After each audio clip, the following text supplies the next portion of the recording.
I'm recording. I'm getting better at remember to record. I'm pretty proud of myself. How's it going, Mike? Going well. How about you? Good. Once again, thank you for lunch last week. That was a really great thing to do. I had so much fun just meeting with all of you and hanging. So thanks again for suggesting that. Thanks, Mike. For showing up. Yeah, thanks, Mike. Yeah, no problem. I needed that. Yeah, we all needed that. Okay, so Mike, did you have a chance to listen to the lecture from Tuesday yet?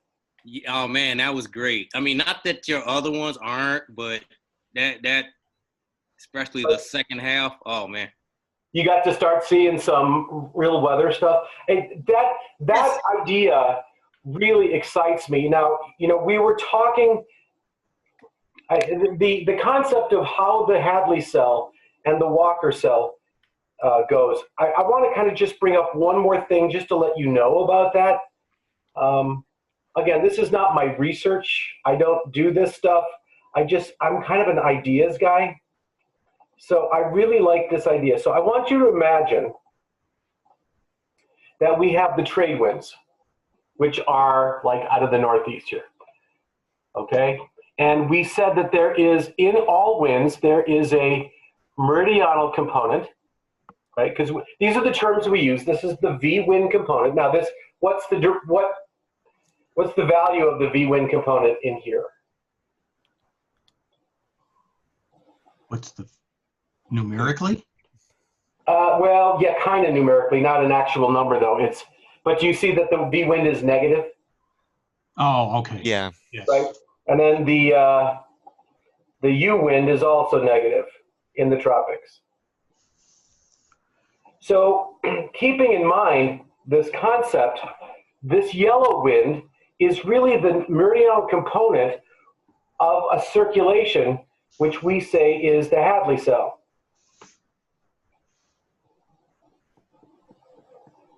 And the zonal wind is the meridional component of the Walker cell, right? So in an El Nino, Walker cell weakens and the Hadley cell strengthens. Can you remember that by thinking through the process? The idea being in the tropics, so here's the equator. We said an El Nino is anomalously warm SSTs in the Pacific Ocean. And what that's going to tell me is that the meridional temperature gradient in a situation like this should be greater. And if this gradient in temperature is greater, that means the winds are greater. So what will happen in a Hadley cell or in an El Nino is the Hadley cell is stronger. What's the Walker cell? Weaker. So just remember, and this is something that would be it's good to either remember or to recreate why we know this. In an El Nino, the Hadley cell is stronger, strengthens, and the Walker cell weakens. What would that make the actual wind in the tropics do? More northerly? More northerly and less easterly. Easterly. Yeah. Right, okay. So can you imagine that this green arrow, so watch the screen, because it's an animation I'm about to do. Do you see that this green arrow would represent the El Nino circulation? What would the La Nina circulation look like? It would be more this way. Westerly.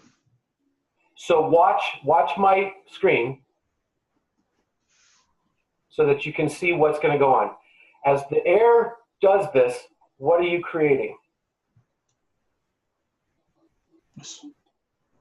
Vorticity? Well, do you understand that this actual wind that's going back and forth is a wave? Over time. Wind going back and forth between the circulations, the El Nino and the La Nina, we wouldn't say it's a wave. What do we call it? We call it an oscillation. Oscillation. So we have an imbalance of forces that oscillates. And that's why we call it the ENSO, the El Nino Southern Oscillation. Because there is an oscillatory or a wave pattern that exists because of this reversal of winds. But the question is, how sensitive to the actual precise conditions will this be? So let me go back over here just for a second. In neither a La Nina or El Nino, the cells are equal. Is that a true statement? Well, they're relatively speaking. Okay, yeah. So you're a lot closer to norm. So really, an El Nino is all about anomalies. So and La Nina is not. A La Nina is a departure from the normal. Okay, so they're both anomalies. It's a negative. Okay.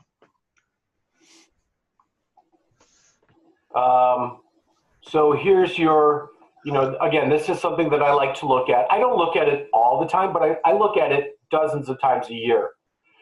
And there's things in here I'm not exactly sure of. Again, this is not my field of expertise, but I do see things in here about these animations on the expert ideas. And we get sea surface temperatures and we get anomalies, right? And so I'm looking at this and I'm going, okay, that's okay imagery, right?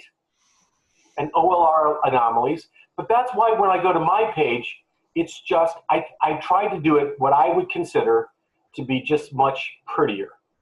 And I'm able to see a lot more. So I usually, when I do the world animation in SSTs,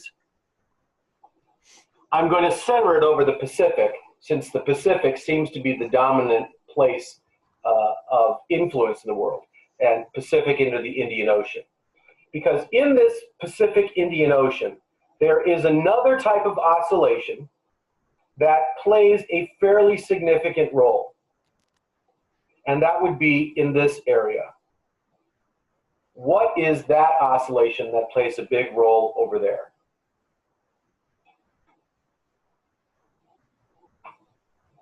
And again, I don't teach this often.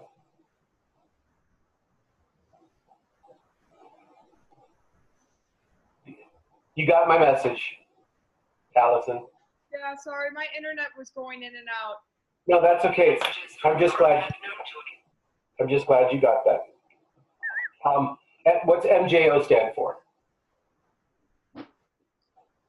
That is the Madden-Julian oscillation. Oh gosh, do I have to spell this out for you? I'd rather not, but I will. I think I can get that one.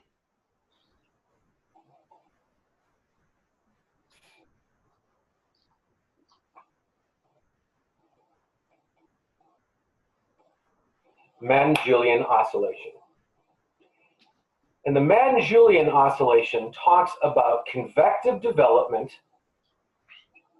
in this region that propagates waves in the atmosphere, slow-moving waves from west to east.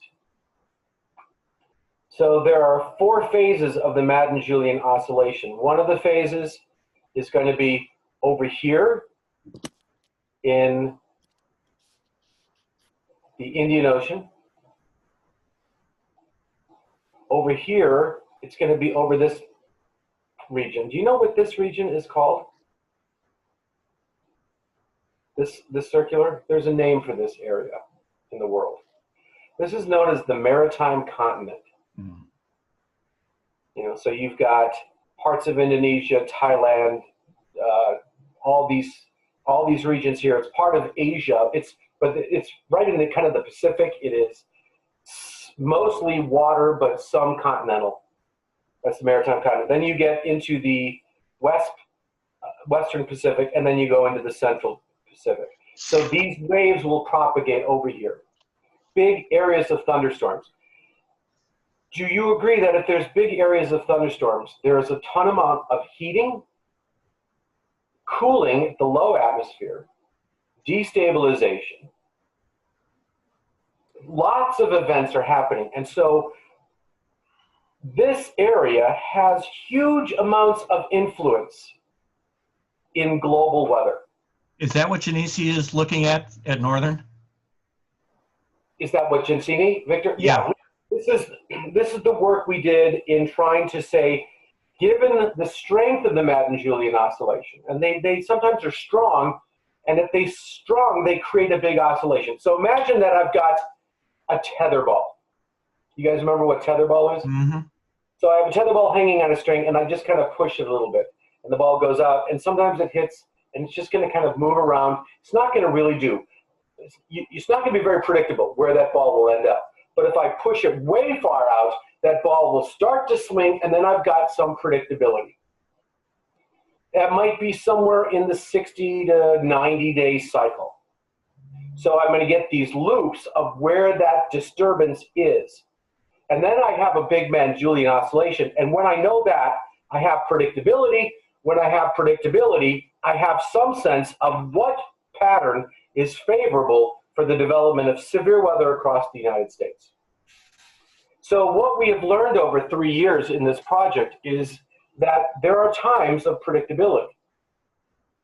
But there's a lot of times of low predictability because nobody's swinging the tether ball far enough out. And then the question is, well, how do we predict the onset of significant thunderstorms across that MJO region?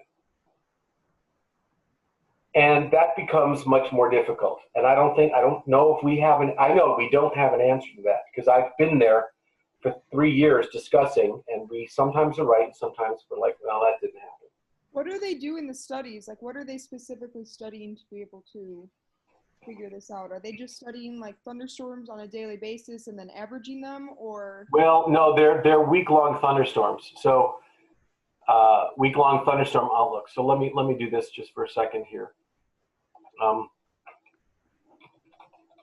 Bulletin of the American Meteorological Society, Gensini. Here. This came out, again, this is my first true paper that I've actually peer-reviewed published. But if you want to take a look at this, we just spent all during spring and early summer how we forecast this. And all we're trying to do is forecast areas that are above or below normal in terms of thunderstorm activity. So here's some of this, what we call the phase space of the, this is the GWO, it's called the Global Wind Oscillation, which can be related to the Madden-Julian oscillation. This is how we do outlooks. So we create an area we think is above average, and then we have an area of where the tornadoes actually were. Oh. And then we have to apply statistics to it. And we actually have, it's kind of weird, we actually are better than guessing, which means we have some skill in this.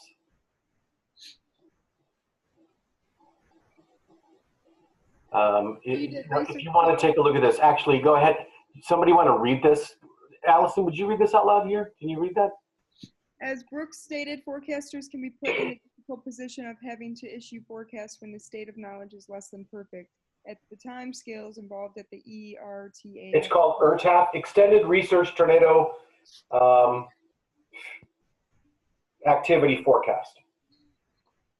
Authors find that an ingredient-based forecast approach must be employed in conjunction with the understanding of synoptic and planetary scale Rossby wave configurations that augment or diminish tornado event probabilities. In addition to the simple severe thunderstorm ingredients, i.e. source of lift to the free level or level of free convection, adequate surface moisture, convective instability, and sufficient vertical wind shear, tornado occurrence also requires the understanding of capping, inversion sources, thunderstorm morphology, mesoscale forcing for ascent, variability in lifting condensation level heights, low-level storm relative helicity, and more. ERTAF members had to synthesize multiple, sometimes offsetting scenarios where tornado occurrence might be minimized or maximized. Discussions often included assessing such favorable environments Heuristically? including the subjective assessment of one. So heuristic is to have a framework on which we are going to say this. So we're going to say, all right, if there is a wave, a deep trough in the west, that will lower the pressures in the west, and it will raise the pressures in the southeast. Well, if there's a large-scale pressure gradient, that means across the central U.S. there'll be southerly winds. Let me give you an example of what I mean by something like this. So I get rid of this. So imagine that I have the U.S. here, U.S., and I've got a trough like this, and I'm saying, all right, there's going to be low pressure out here, generally low pressure, right? We're not even looking at an area. We're just saying generally low pressure, generally high pressure over here. Okay, now generally that would mean the flow in the atmosphere is going to be one that's going to come like this. Okay, and we're like, favorable for severe weather. I've got the jet stream configuration, which is favorable. I've got return flow of moisture. Okay, and we're trying to find this over a week period. Okay, so imagine this. Imagine that the jet stream actually has this.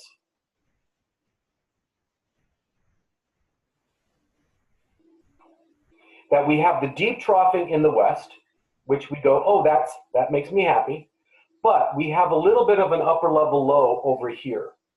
Well, that upper level low is going to cause low pressure here, which means basic synoptic scale flow might be this way.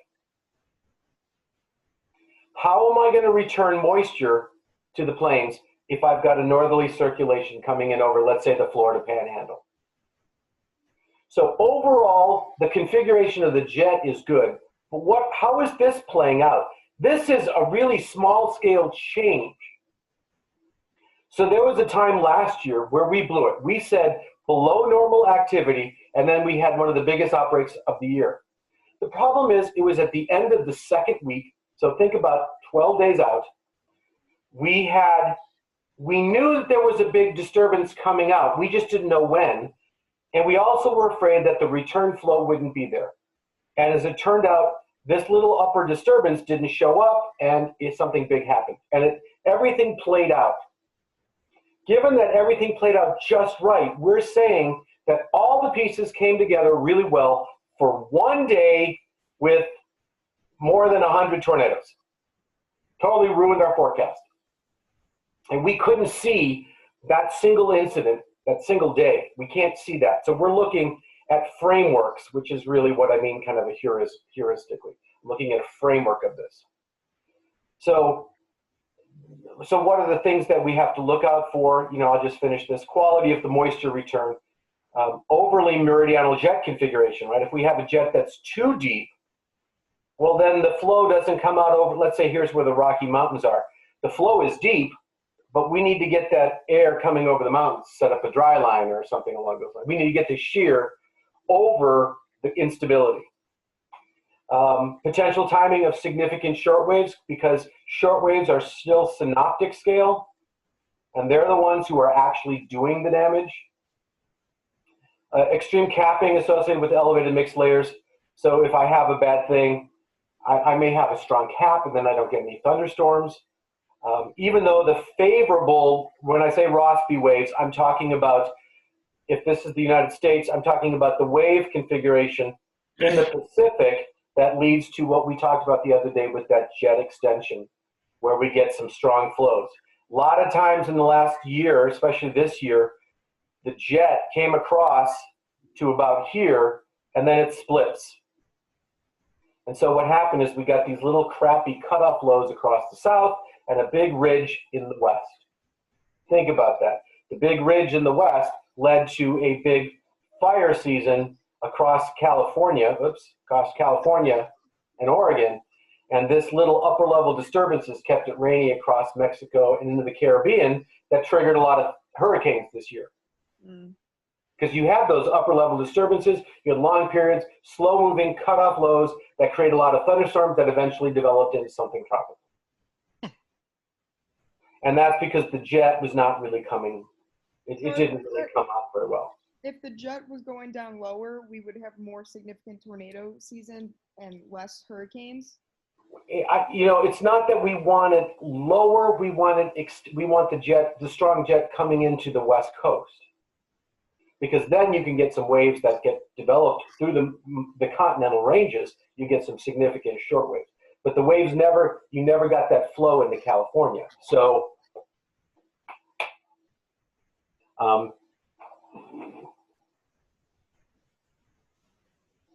if you want to take a look at this is something that I would say you should try to do.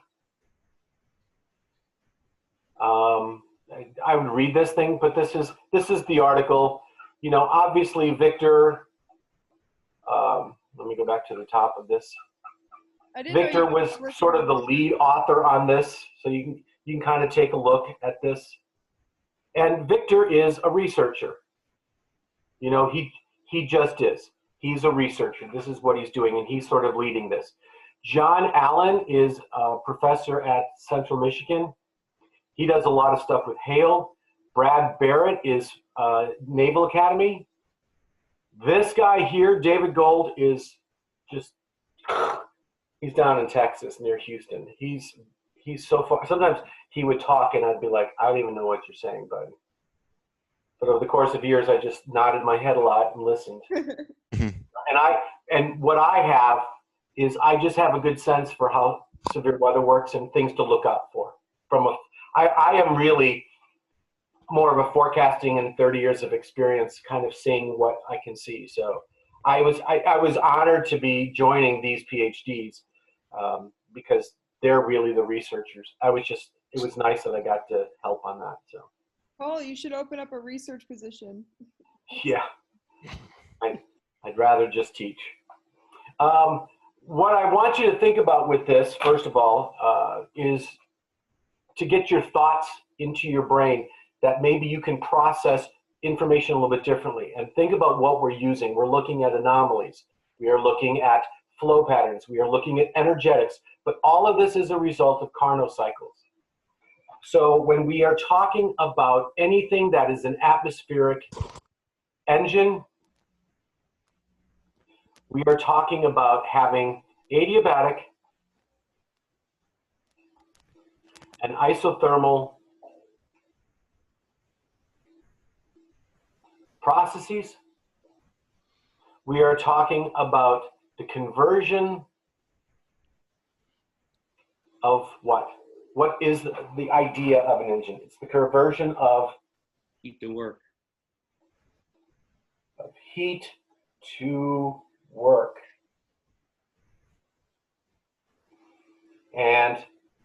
But if I said, okay, what defines a Carnot engine?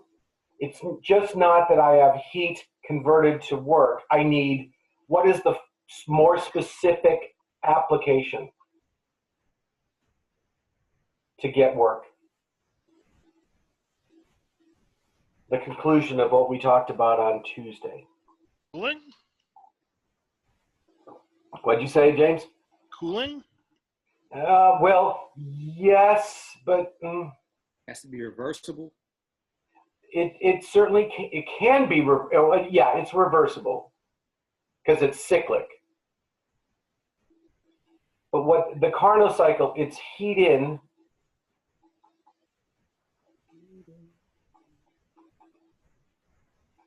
Oh. At high temperatures, and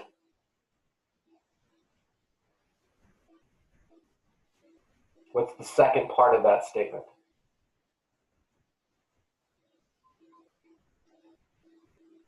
Get out of low.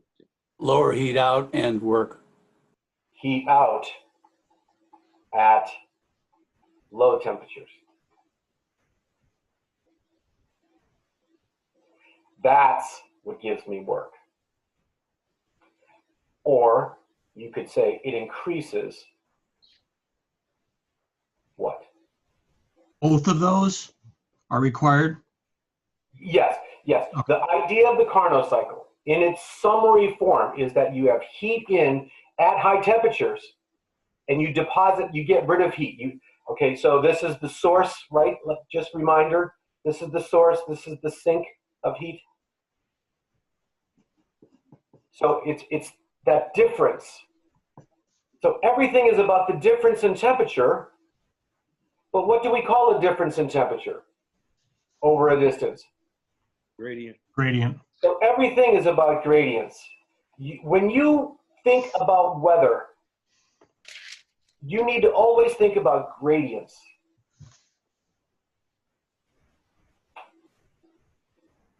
We have temperature gradients. We have buoyancy. And, so temperature gradients give us this ability to draw heat, to extract heat. What do buoyancy gradients give us? Measure to see with the partial environment's heavier.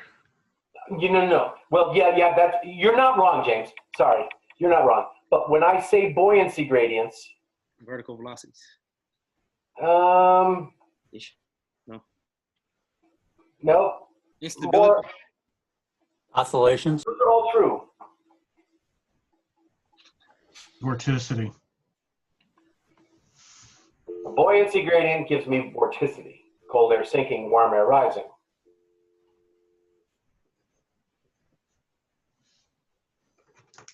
Hey guys, do you agree that in a thermally direct circulation, which I hope you remember what this is, warm air rises, cold air sinks?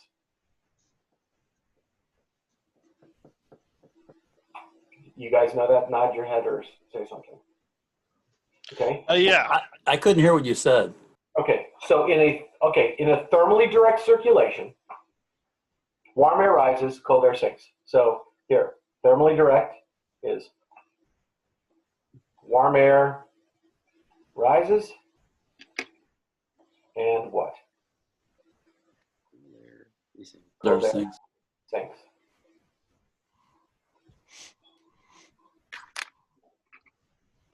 When warm air rises, what does it do? Expands Cool. and It cools, right? I mean, again, this is just, oops. Warm air cools, and what does sinking air do? Warms. compresses. Yeah. Compresses and warms. Okay, so a thermally direct circulation does what to the temperature gradient? Reduces it. Right? If where it's warm gets cooler and where it's cool gets warmer, there's less of a gradient. If there's less of a gradient, that means whatever engine I've got, whatever circulation I get will do what? It will weaken. All right, I didn't plan on doing this, but like I said, this is one of my favorite intermediate classes. You guys are all really good and focused at doing stuff. So I'm going to go into a little bit of pure weather, which because I'm the professor, I get to do whatever I want. And I think you're going to like this. So warm air rises, cold air sinks. That makes the temperature gradient less. Do you agree? Yes. What do you call making the temperature gradient less? Stabilization? Well, the air does stabilize. I will give you that, but the gradient is less. Okay, maybe this is easier if I ask you this way. What do you call making a temperature gradient more?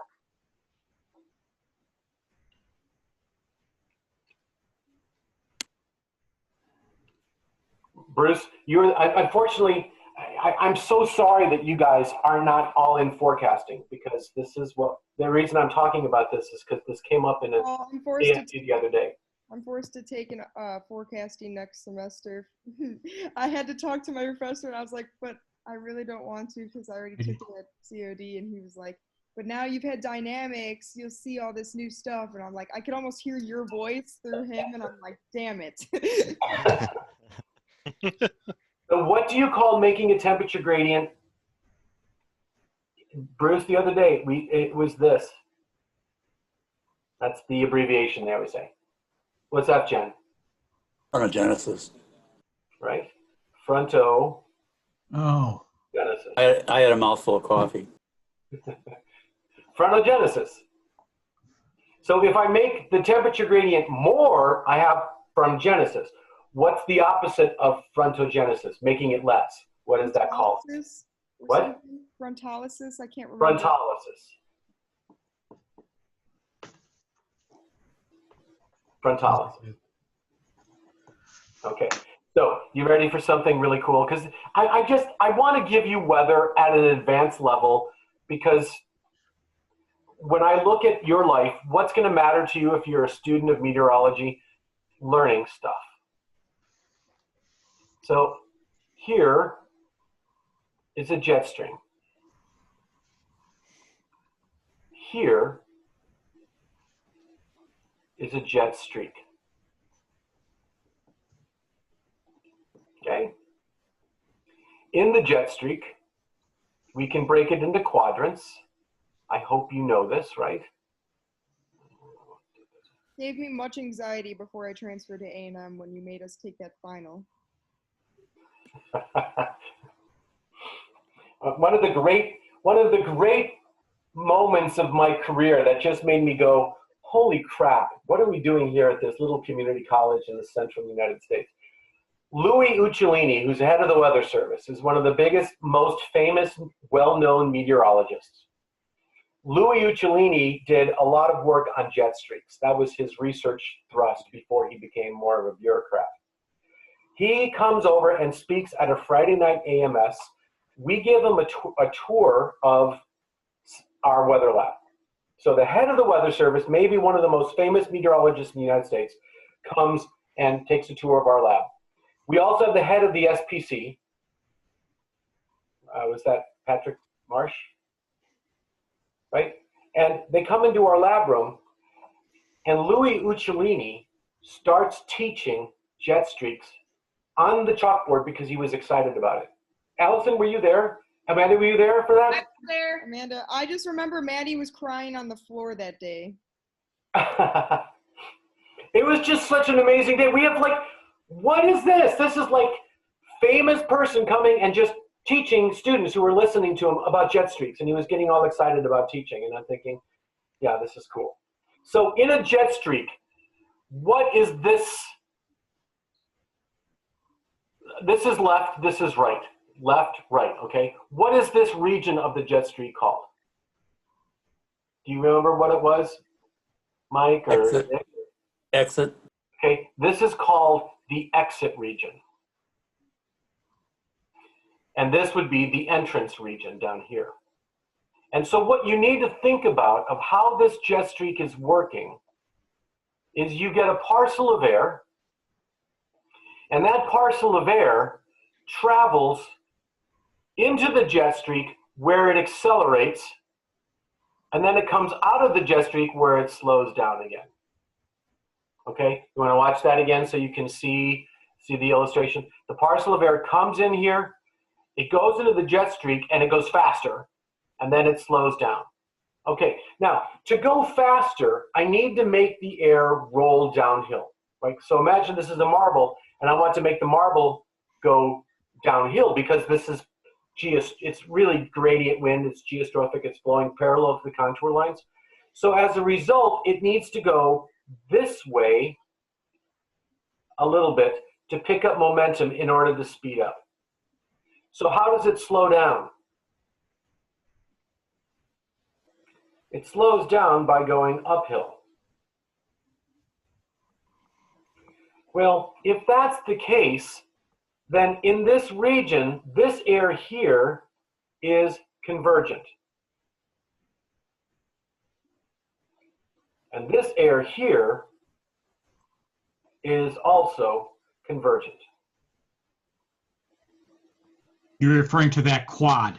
That quadrant. So the left exit region, I'm sorry, the right exit region has upper level convergence. But if it's upper level convergence, what's the air doing due to mass continuity? Diverging at the surface. And therefore it's sinking in the middle. So these are all areas of sinking air. Now, what would this region be? Divergent. Divergent and rising. So you already know the answer is going to be divergent. So this is divergent.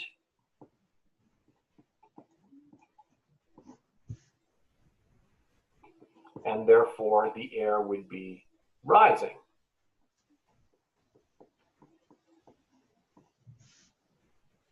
So if I were to ask you based on this simple model, and really the simple model is primarily a cyclonically curved jet streak.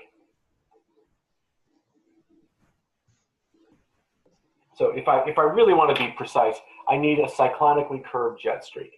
If it's a straight jet streak, it works somewhat. If it's an anti-cyclonically curved jet streak, the systems change a little bit. I don't want to get into that. These are the ones that were most common, especially for big severe weather events. So you would find cyclonically as it curves through the base of the jet stream. So you're saying that if I were to draw a little bit more precisely, and I'm going to just redraw this and then erase it, is that this jet streak is a little bit more like this. It's a little bit of a cyclonically curved jet streak.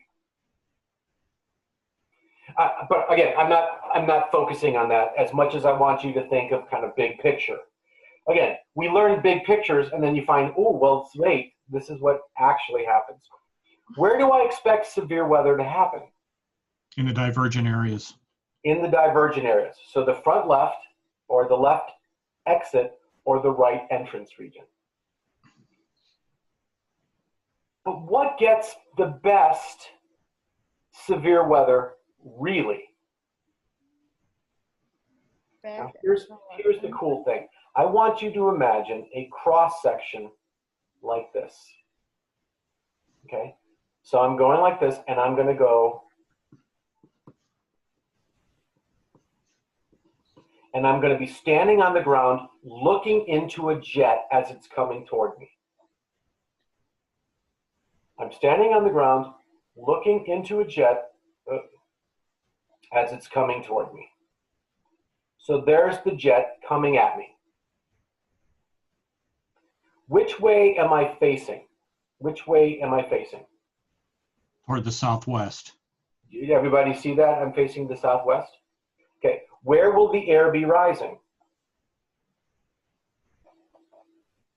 On your right. And where will it be sinking? On your left. But where is it cold? You're right.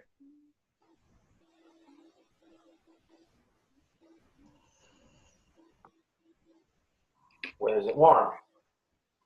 Left.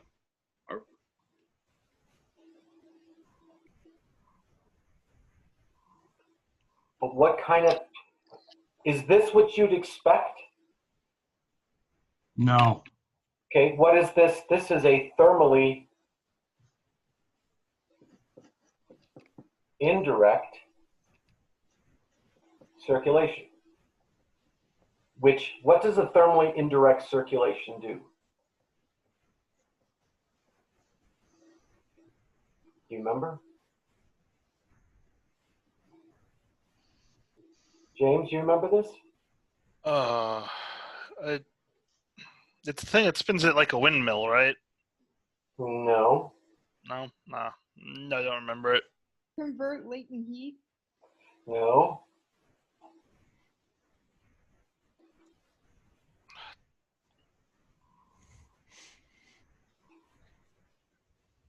Turns kinetic into potential energy. Oh.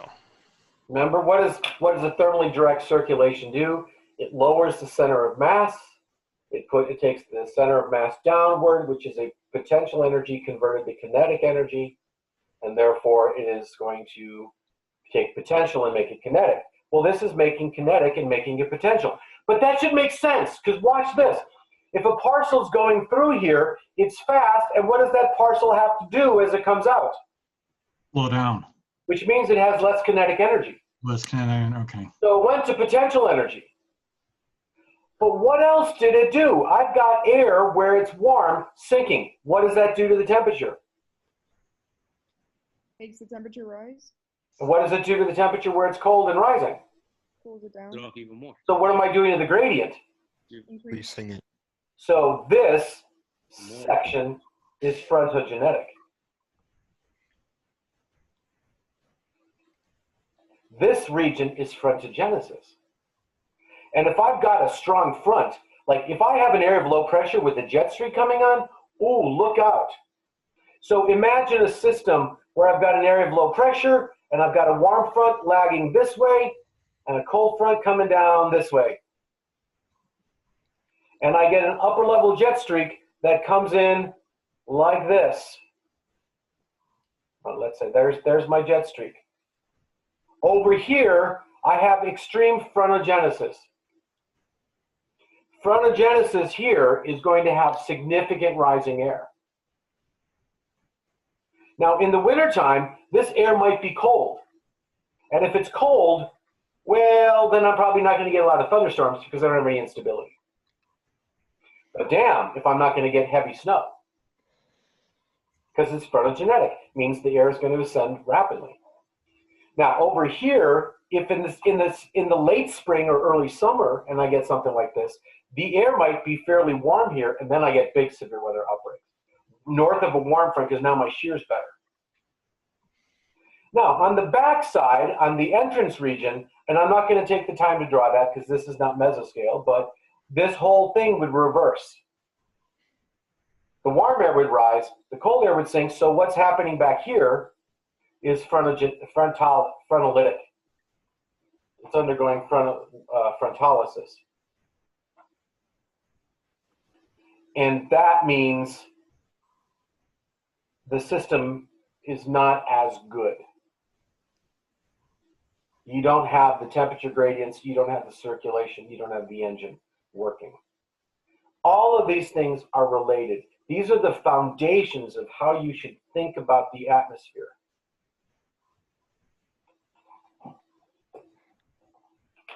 So this is what freaked you out, huh, Allison?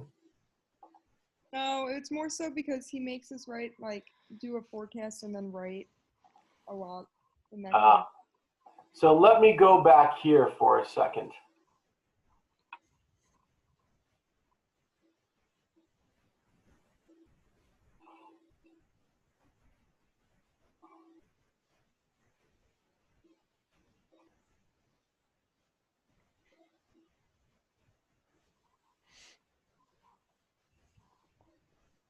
Okay, we'll be in between systems on Friday night, although low-level warm advection will really get cranking towards daybreak on Saturday. Another sharp upper jet streak is forecast to facilitate cyclogenesis toward the Arrowhead region on Saturday, which will induce decent pressure falls into Wisconsin, northwest Illinois. Okay, so here's some stuff that Carla and Castro are talking about. The other day they mentioned frontogenetic sources. So let's see if we can see that jet streak.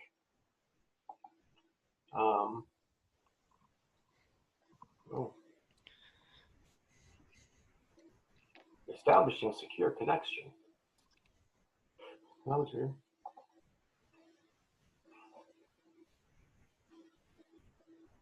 Why am I having such latency here?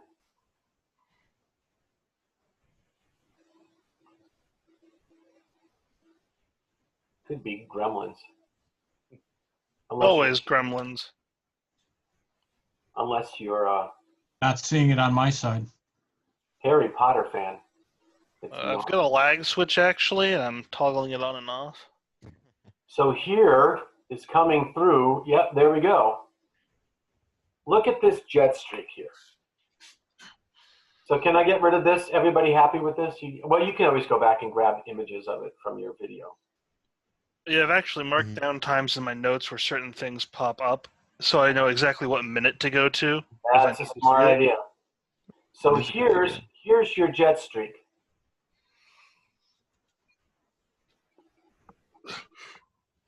Okay, so let's think of that jet streak. This is Sunday morning. So what? Oops. Shoot, what time was it?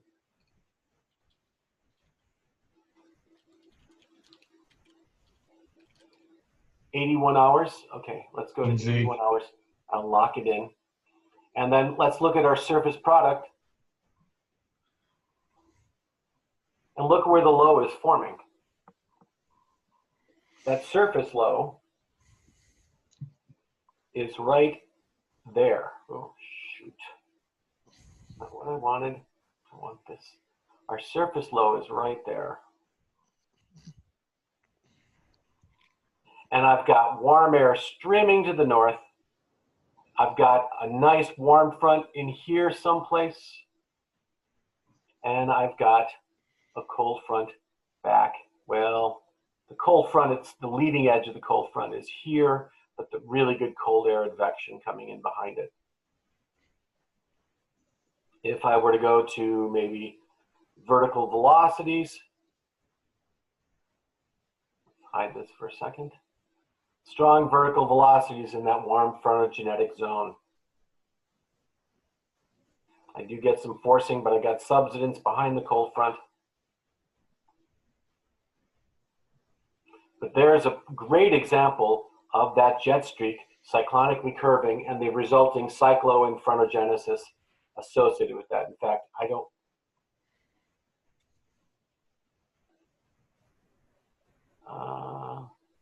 I suppose it's all here.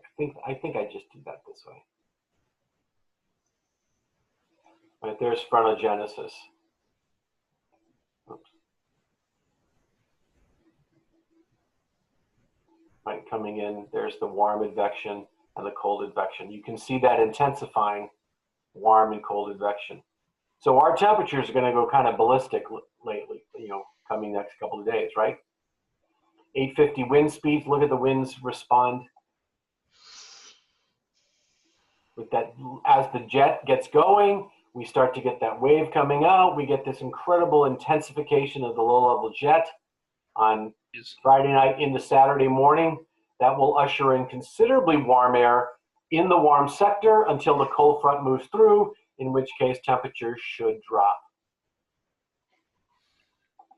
What happened to my menu? Let's look at our temperatures. Again, I'm curious.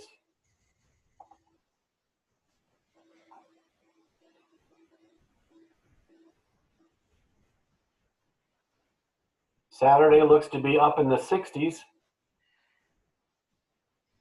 followed by another sharp cold front Saturday night. Luckily, it's coming through in the middle of the night. So we'll go to bed. It'll be like 60 degrees, and then we'll wake up, and it'll be considerably colder. Temperatures dropping down into the low 30s.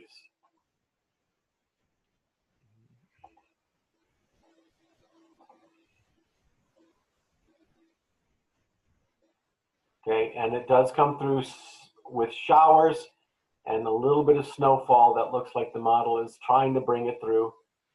Look at the snow up there in the arrowhead of Minnesota, and look at the cyclogenesis with that.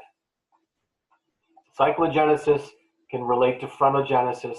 It's all a thermally direct circulation where remember, a thermally direct circulation is creating wind speeds.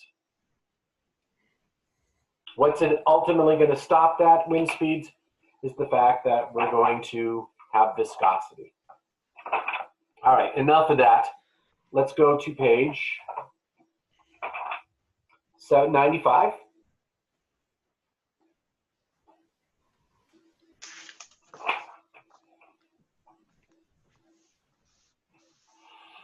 And let's kind of talk through that. So I think that's kind of fun. It does look like we'll get some snow flurries. I think we're going to get snow flurries. I'm counting on it. Oops. Total snow accumulation, let's just say. You know, even though the models, I mean, I'm not worried about it sticking. The ground's going to be really warm, but personally, I want to see it snow because I forecast it. Those of you in weather should know what I mean by this. What's the most important thing in forecasting? Be consistent.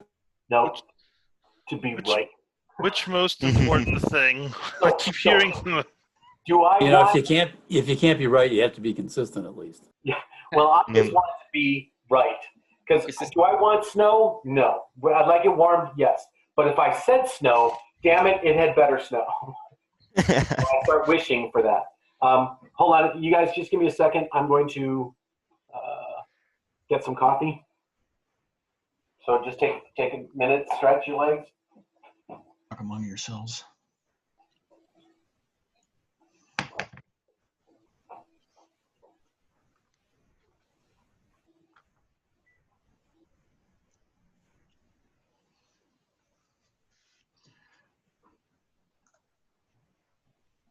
Where'd she go? Allison, what book do you use for thermal? We are using, hold on one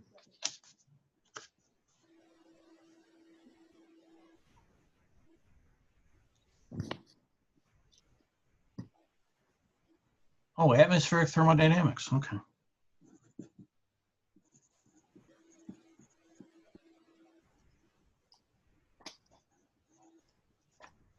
It's all right. It's not super bad, but it can get kind of. It's probably one of the only books on that subject because most of them tend to be of a general nature. Yeah, this one was written by a physicist who was also in atmospheric science, but she was originally in the atmospheric science department here, and then she's now the head of the physics department. So I think it's interesting that she went from atmospheric science to now the head physicist. The other guy, Gerald R. North, received a PhD in physics from the University of Wisconsin. Very familiar with that program. No.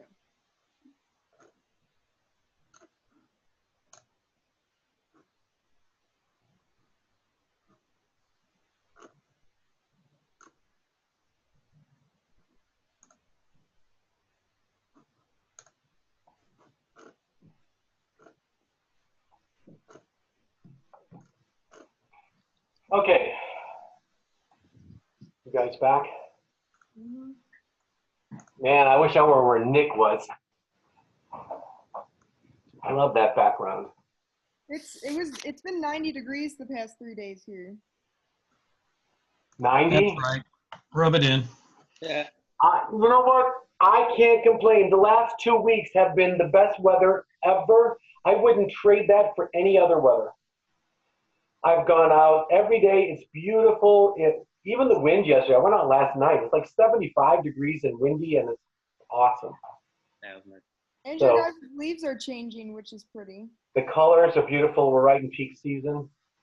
And right now it's about to get sunny again. Okay, so here we go. Into the book. Page 96, top of the page. 96. In passing from one adiabat to another along an isotherm, heat is absorbed or rejected, right? If you're passing an adiabat on an isotherm, then you must be extracting heat or getting rid of heat. So we just say that the ratio Q of a reversible process to temperature is the same no matter which isotherm is chosen in passing from one adiabat to another. I'll drop your browser. You can, Dr. Bro. What do you want? oh, were you writing? No. Oh, okay, sorry. I thought you were writing. I'm just reading the book. So we say, now I can start writing. Now we say that ds, and what does the 3 lines mean? Defines.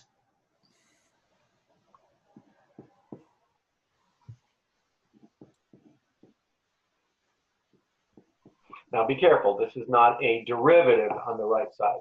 So what we're saying is that, how would you say this out loud? What does this say?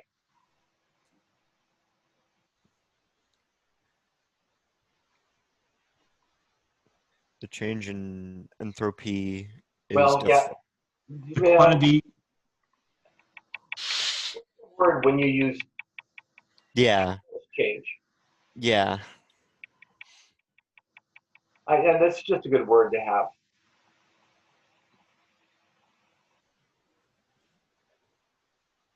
Incremental. Mental. Is that a good word? I think that's a good word. James, you like that word? I think incremental is pretty good for that. So an incremental change in the entropy is defined as whatever that incremental change of heat over the temperature. Remember, this isn't an isothermal process, so the temperature is not a change, it is actually a value. Constant. Right? Yeah, so whatever that thing is. They use capital S, and then they go to small s. And what's the difference? Why are they going to small s? To signify states. No, I mean, what do they say here? Is why the S? Unit mass. It's about unit mass. Oh, okay. Again, mass is 1.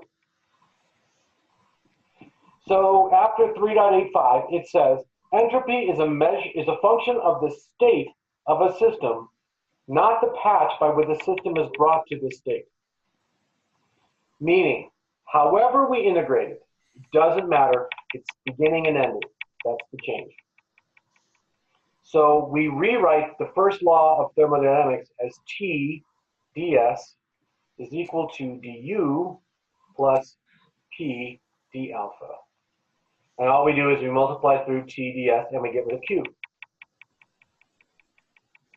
In this form, the first law contains functions of state only, because entropy is a state.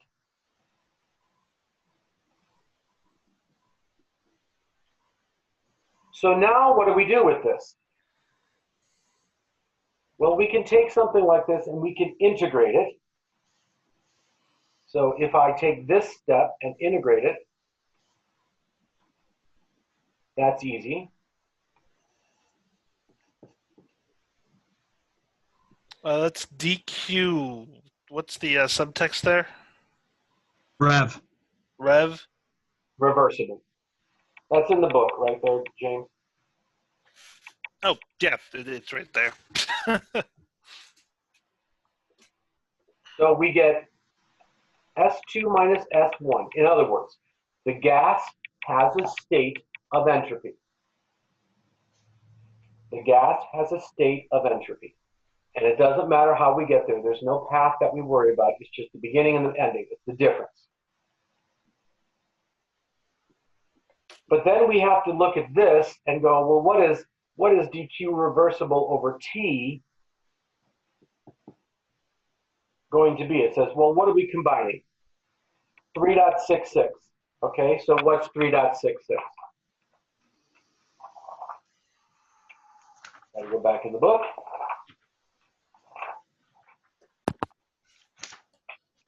On page 85. And we said, okay, that's dq equals Cp dt over T minus, oh, that's ugly, over T minus R dP over P. And what you have to do there now is that started to take the first law, and we talked about the amount of heat coming in. we got to go back and think about that.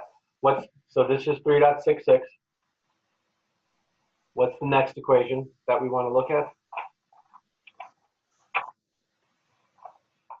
6, 7. 367.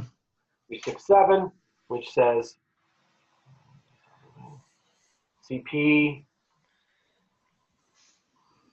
d theta over theta equals CP dt over t minus R dP over P. And we like, okay, well, wait a second. This and this are the same, which means dq is equal to CP d theta over theta.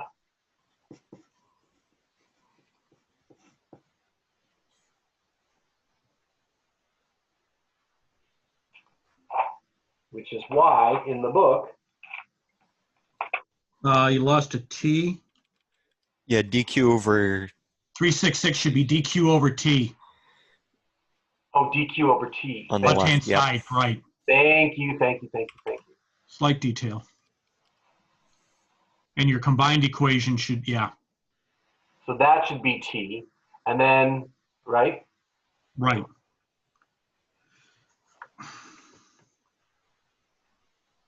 Got a little messy as I got too small. So that's what, see what happens when you get messy, you make errors because I'm crowding my thoughts. So what that allows me to do is to say, okay, well, this side is the change in entropy. This side becomes the integral of not dq over t, but cp d theta over theta. But I can easily integrate this. So I get S2 minus S1 equals CP is a constant times the natural log of theta. Now what they do on this side is they say plus a constant. Why is that? Well, that's the integration constant, or, Right, so if we keep this as an indefinite integral, right. we don't have to worry about the values of theta at different entropy states. We just say it's a constant plus something else.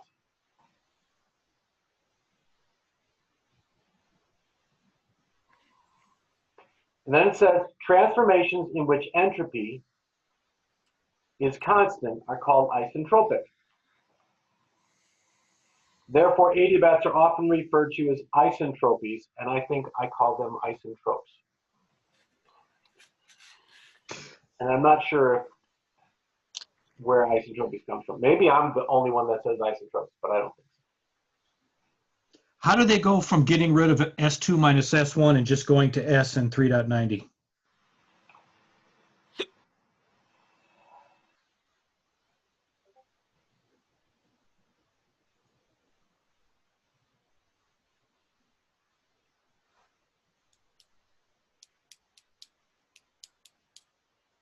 Or are they implying by using just S that this is the state? I think they're saying, yeah, because you would have no, where would you have zero entropy?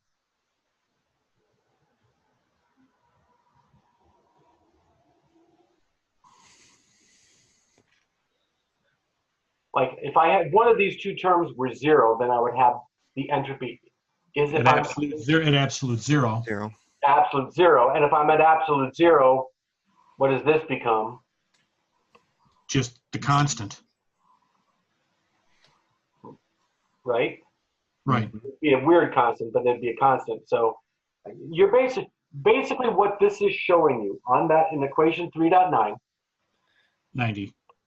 3.9. I know. 3.90 is that theta is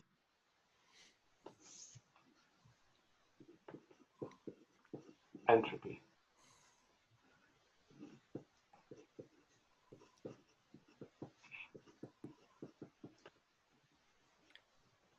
by virtue of the fact that CP is a constant. Okay. Now, take a look at figure 3.22.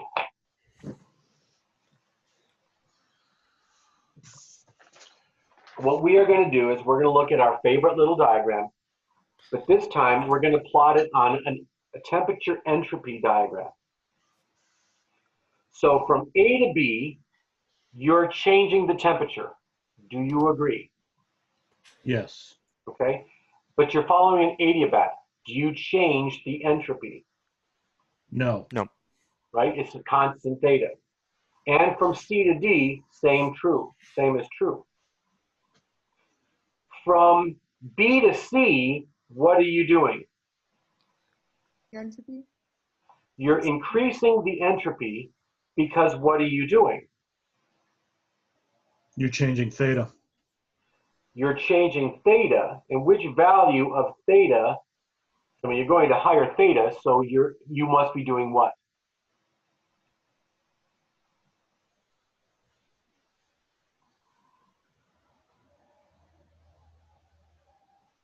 You must be adding heat, right? Oh, okay. From B to C, you're adding heat because you've got to go toward increasing entropy or increasing theta, which means you're increasing heat. You're adding heat. Yep. And Adding D, / increasing.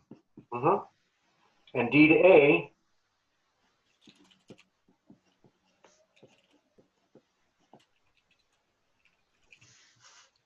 You're cooling?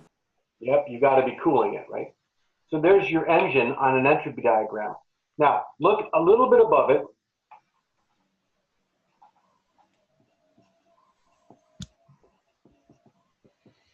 In the first paragraph, it says, therefore, do you guys see where I'm reading? Therefore, the work Q1 minus Q2 done in the cycle is given by the difference between the two areas, which equivalent to the shaded area A, B, C, D. Any reversible heat engine can be represented by a closed loop. A closed loop means it's reversible. I mean, it's cyclical. And the area of the loop is proportional to the net work done on or by the engine, whether it's going to the right, circle, one direction or the other direction, refrigerator. Thermodynamic charts in which equal areas represent equal net work done by or on the working substance are particularly useful. So areas have energy or work associated with them. Well, which one has that property? QT log P. So I've been lying to you for a long time. And I'm going to tell you my lie. Here is a chart.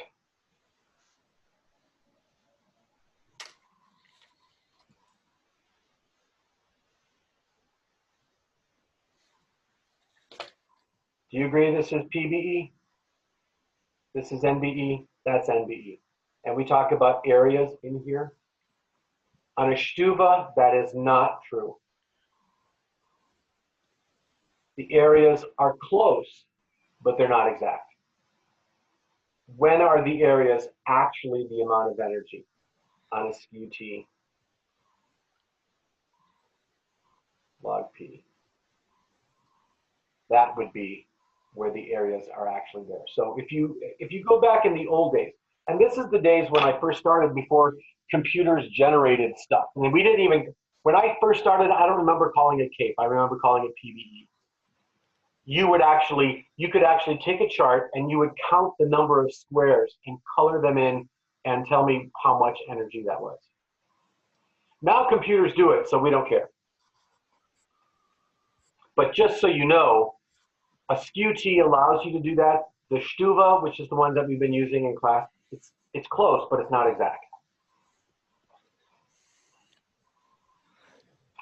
All right, I'm going to skip for today the Clausius-Clapeyron equation, but we are going to talk about this.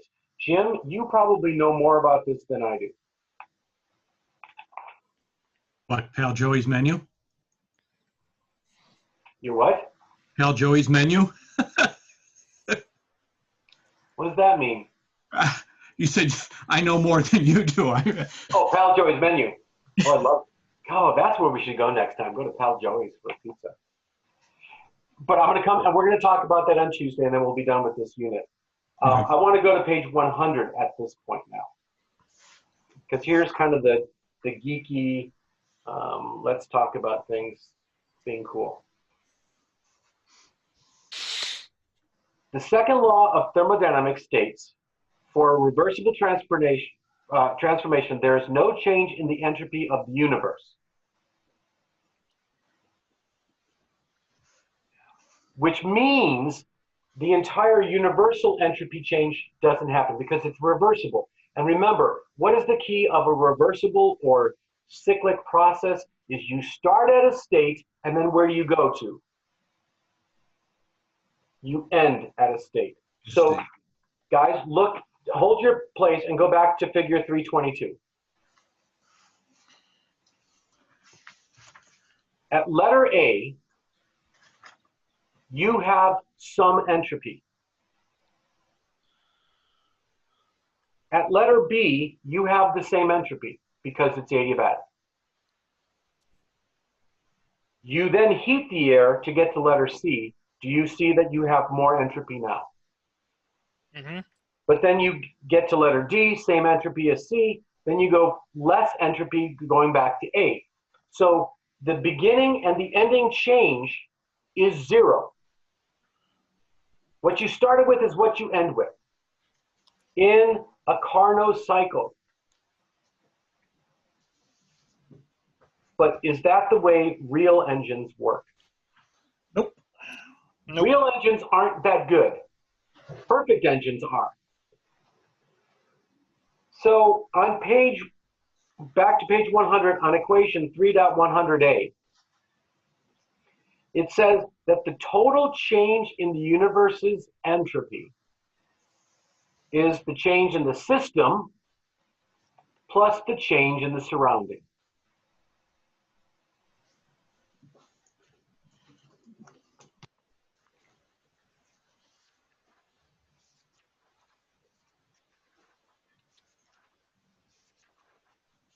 For a reversible transformation, the change in the universe entropy is 0.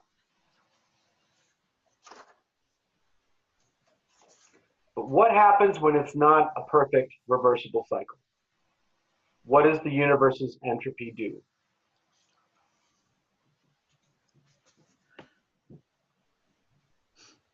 Freeze. It goes up. Up. Why?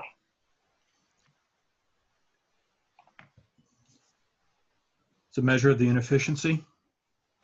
Okay, that's a good way to put it. Or the lack of efficiency.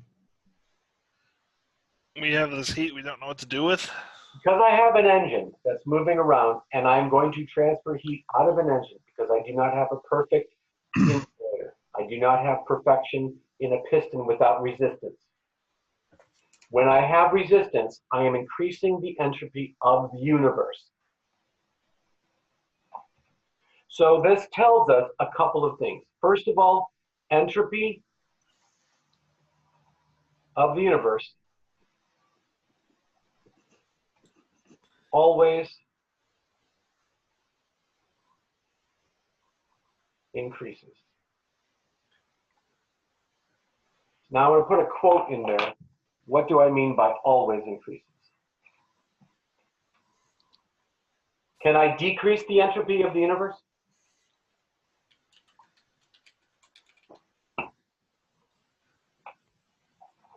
And the answer is, well, no, not really. Not really.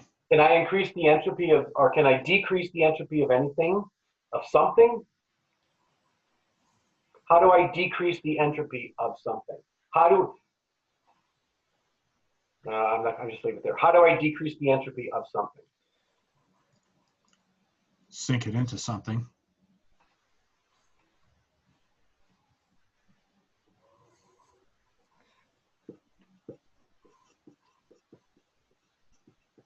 If you think of entropy as this, it's a measure of of randomness.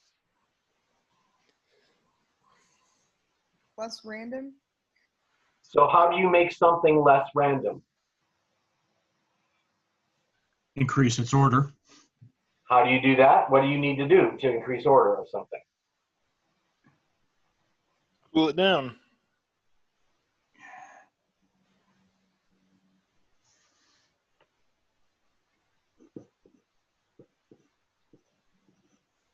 I can do work to it. Does that make sense? I can order something, but I can't just, if I'm doing work, do you understand that means something else is making it more random? But that something else, the thing that's doing work, what's it doing? It's increasing in entropy. I mean, think about what I just said. Look, let's say I look at my bedroom and it's chaotic, it's messy. So I'm going to do work to make my bedroom more ordered. In order to do that, I need to do work on that. So the bedroom is becoming lower entropy. But what am I becoming? Tired? I'm becoming higher entropy because I am working. And if it was perfect and there was no energy loss, the bedroom's randomness becoming less random would be compensated by my becoming more random. Exactly. But in reality, I'm going to become more random than the bedroom will become less random. So what is the state of the universe between me and my bedroom? The entire universe is becoming more random. I become more random, then it's becoming less random. The entropy is going up. So what we can say is the state of the universe increasing in entropy defines one word answer. Anybody want to guess what that's defining?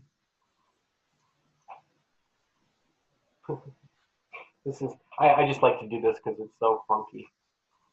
The state of the universe increasing in entropy, and it's always increasing in entropy, defines what? That's the third law, or chaos. Oh. Time. Oh. Time moves forward. Why? Because the universe is increasing in entropy.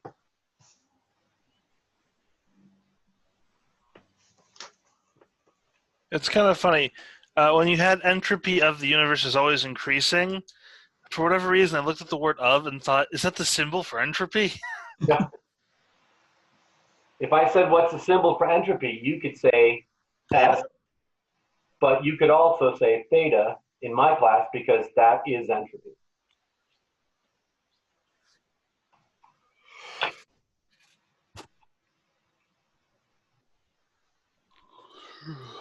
Okay.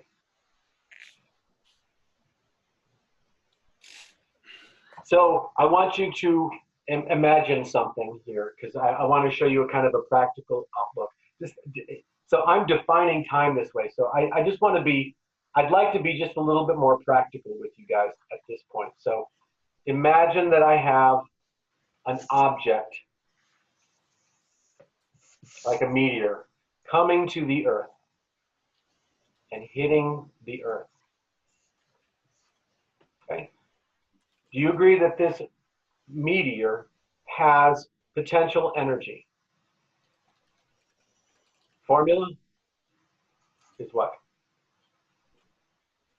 Oh, shit. What's the formula for potential energy? MHG? Don't say H. We're a meteorologist. I'm sorry. MGZ. Do you agree it probably has kinetic energy? Formula? 1/2 mv squared. This is coming down rapidly. It will then impact the ground. At some point, the potential energy will be zero. At some point, the kinetic energy will also be zero. What happened to all this energy? It's transferred to the ground. It has to be doing something, right? So what can energy of this do? What are the places of transference of energy?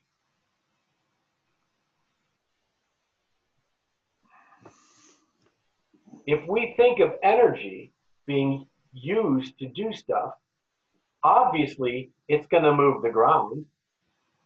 There'll be recoil and rebound. There will be, so there'll be a conversion of kinetic energy from one object to another object.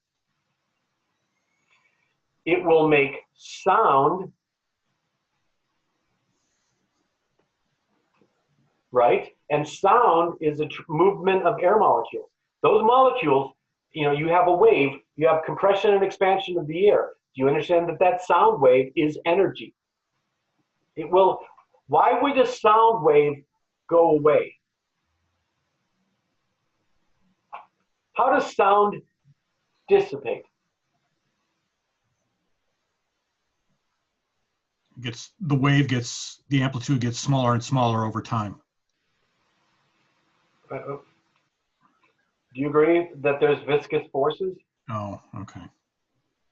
Air still has to move, and there's still going to be some loss of that. Sound goes very quickly, can move very efficiently, but eventually it goes away. It dampens. It also goes to really hot things. Something gets really hot. So I'm using, right? What am I doing? I'm using the energy to transfer into increasing the temperature, or we could even say theta.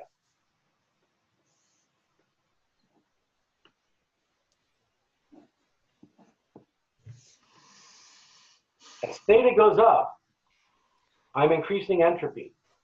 And so what is entropy? When entropy increases, it's useless.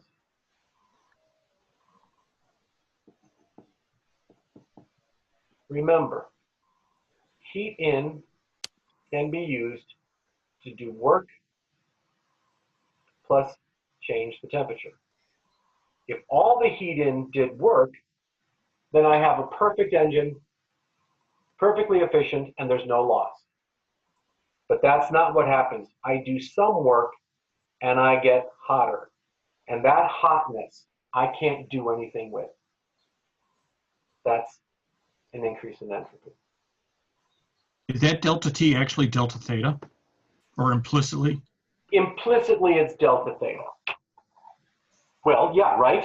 Because, right, if you look at equation, if you look at equation 388, isn't the ratio of the heat at the temperature equal to the ratio of the change in the theta at that theta? At that theta. So temperature relates to theta.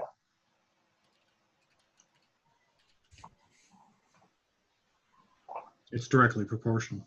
So this thing is increasing entropy, and I can't do any work when I increase the entropy. Eventually it stops. So in class, in my classes, I've often used this example. I have a box of water, right? And we say the water is up here, and then it's down here. And the water is going to slosh back and forth. Potential to kinetic to potential to kinetic energy, right? What will eventually happen to it? Won't the water eventually come to rest? So where's all the potential and kinetic energy it had to start with? went away. Right? I can't make the water do anything anymore. It's not doing anything. Right. But where did the energy go to? It made the water warm by a little bit. And if I make the water warmer, it goes water, temperature goes up by this specific heat. How much heat do I need to make the temperature go up? So the temperature goes up by a little bit of an amount. And just because it goes up, I cannot use that heat anymore to do any more work.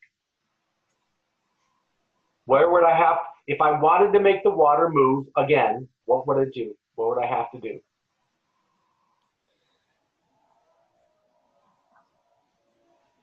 Cool it down? Well, no, because even if I No. cooled it down, it wouldn't do anything. It would just get colder. It just still sit there. You need to apply a force to move it. Right? I need something external to change that. I need the universe to come in and do something. So the fact that entropy is always increasing is an application of the second law of thermodynamics. Everything goes toward higher entropy. Second law. The only way to make things go to lower entropy is to have something external do so.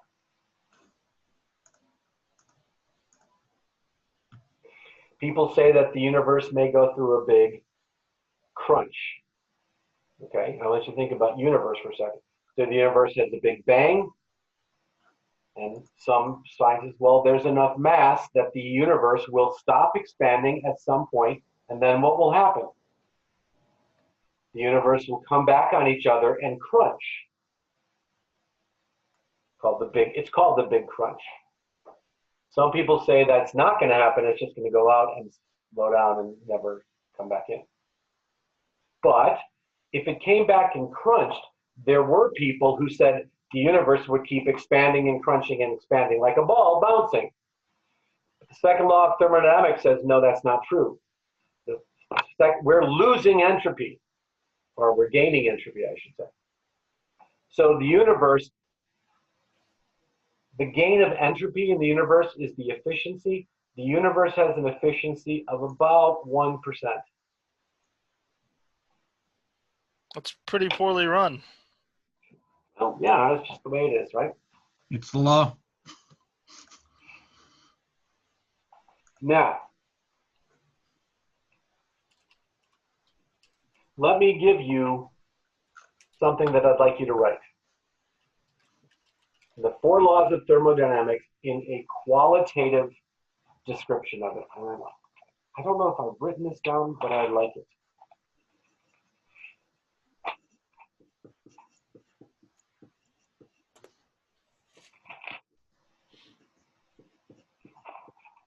No, I know it. I know it by heart.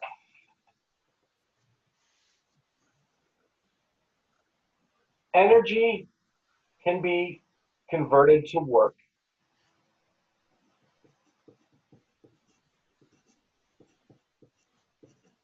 That's first law, right? Mm-hmm. In a cyclic process.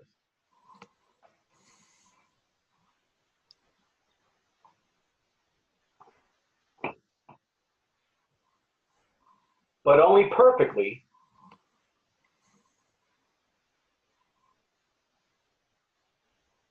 at absolute zero.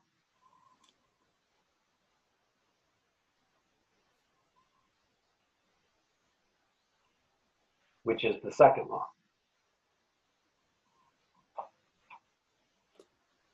Right? Because right, you know this.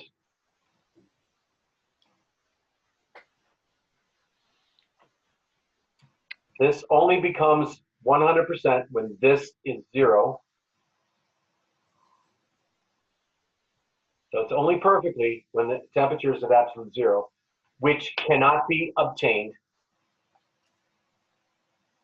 by a finite number of processes.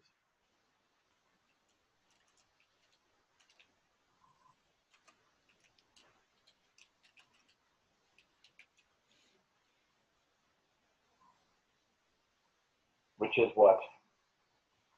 What's that last thing? That last statement is the third law of thermodynamics.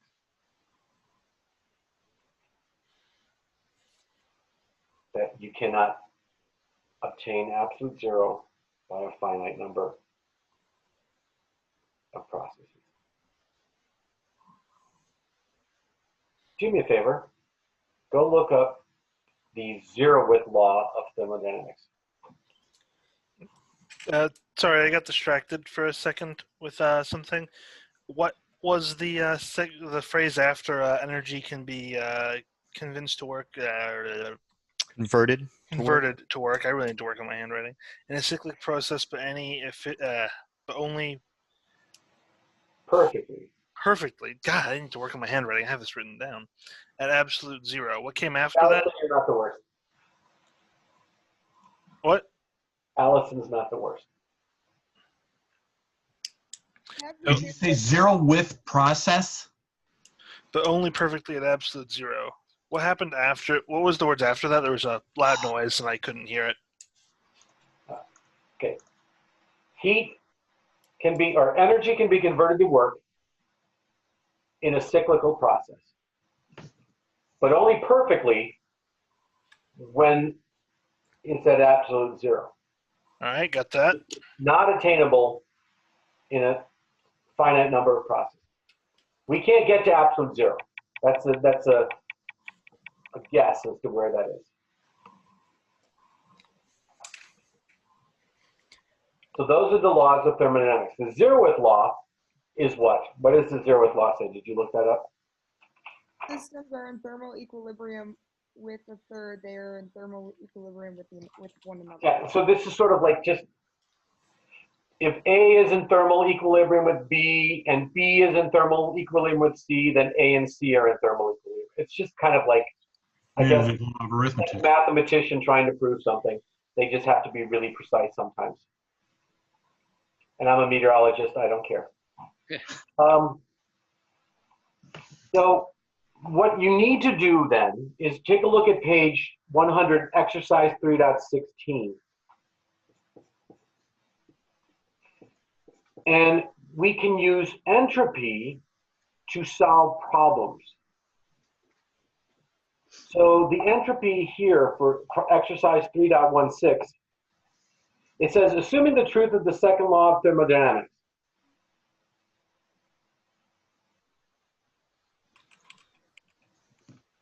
which is a good assumption. Because remember, what did we say? What did the Simpsons say? No. In this house, we obey the laws of thermodynamics. Dynamics. Okay, so if you're assuming you don't have to obey the second law, you have a problem. It just cracks me up on that. So it says, consider a unit of mass of the gas. So it's isolated, no contact with the surroundings. Thus, the universe and the change in the entropy of the gas are the same. Because entropy is the function of state, we can obtain an expression for that by taking any reversible and isothermal path. So we integrate, right? That's what they're doing. So read through that, look what they're doing. Simple things. Combining 3.46 and 3.3, we have reversible transformation for unit mass of an ideal gas. And now we combine the first law and we combine the ideal gas law. And we say that the ideal gas law is the change in the entropy becomes those two integrations, which are really easy to do from a calculus standpoint. And we get it's Cp log of the ratios of the temperatures to minus R times the log of P2 over P1. Because the gas is isolated, the total change in the heat plus the is equal to work equals zero. So that's Joule's law, remember? Hence, the gas must pass from its initial state to its final state isothermally.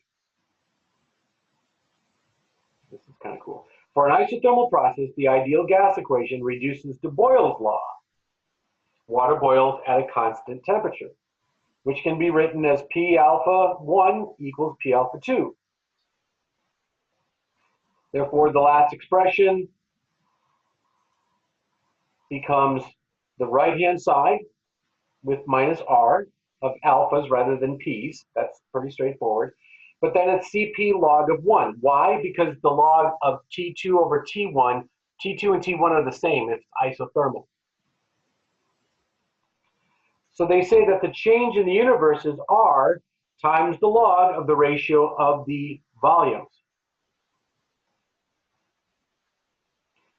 Hence, the second law of thermodynamics is valid. It follows from those equations that the second volume has to be bigger than the first volume if you obey the second law of thermodynamics.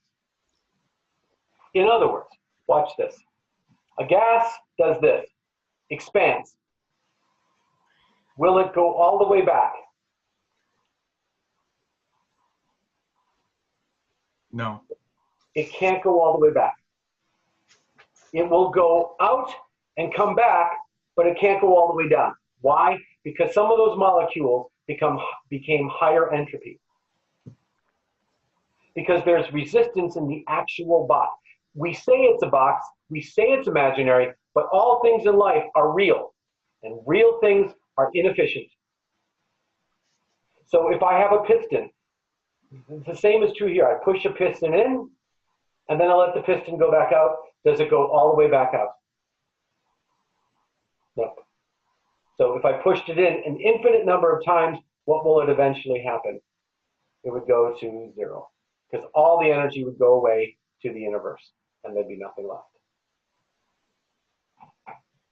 1040. Okay, thank you. We're almost done with this.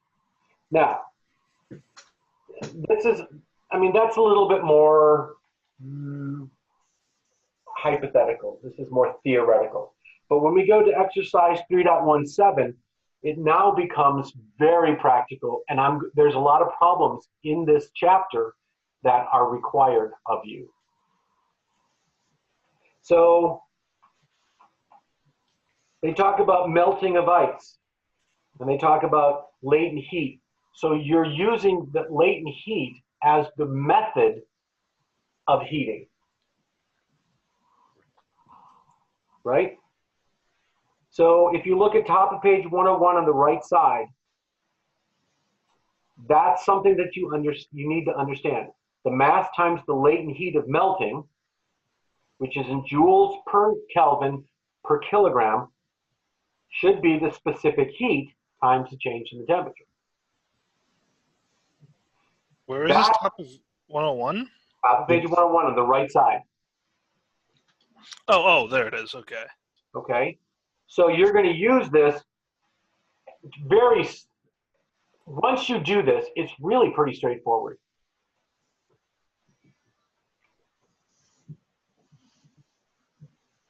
So look down halfway on page 101 on the right side. It says there are two contributions of delta S to the system: the melting of ice and the cooling of water. And so you're going to say, well, what are the entropy changes? Because when you melt water, do you agree you're increasing entropy? Ooh, pardon me. It was really loud, right in the microphone. God bless you. Sneak up on me. Jeez. So the first one is, do you understand that melting ice increases entropy? Should make sense, because when water is in frozen state, the molecules are very highly arranged in crystals. When they melt, they become much more random. Mm. But they're happening at a temperature. So that's the second one. Then you raise the temperature. If you're raising the temperature of water, do you agree that you're becoming more random? You're increasing the entropy. Right. Then you integrate. There's only two equations, technically, that you need for this. So work through page 101, and that should make sense to you. And then there's problems in the book that actually do this. Now, when we do this, we're going to be running engines and talking about engines using water. So on Tuesday, we're going to go back and talk about the Clausius-Clapeyron equation. because it uses the latent heat to talk about thermodynamics.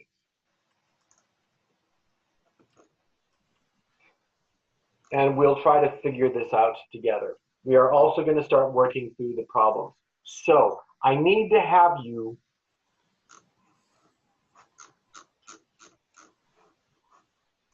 do I want you to turn in your stuff before class or after class? Bruce, you're saying after. Okay, after class it is. So do not turn it in. But what do you have to have done by this coming Tuesday? You need to have all of those problems worked out.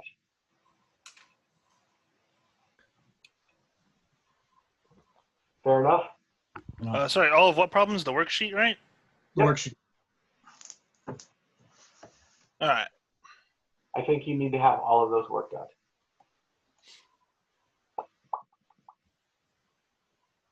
Seem reasonable? Mm-hmm. Jim, have you done all of them yet? Yes, Did you get through all of them with the correct answers? I think I did. But there was nothing that you were like, oh my gosh, I don't know what to do about this one. There was 2 problems that you had on the Unit 2 that I don't know. I'm a little iffy on, but I think I got them. Okay. So how about the rest of you guys? Nothing that wasn't particularly talked about in class already. Okay. Bruce, were you able to get some of them? Not yet. Okay. Yeah. Mike, how about you and Nick? I got all of them done except for that 3.33. I'm gonna try to see if I could do it on my own, and Okay. then those last 3 that we just talked about pretty much today. So. The entropy problems for water is actually those are easy problems. Mm-hmm. Some of the other ones are a little bit harder, but I thought those are pretty easy. But that's where it is in the book. So we've covered everything but the Clausius-Clapeyron, which we will talk a little bit about, and then we're done with this unit. All right. And then once we're done with this unit, we start moving on. So to dynamics, and it'll be fun. I'm really looking forward to that. So, all right, guys, peace out. I will see you later. Yeah. All right. Take care.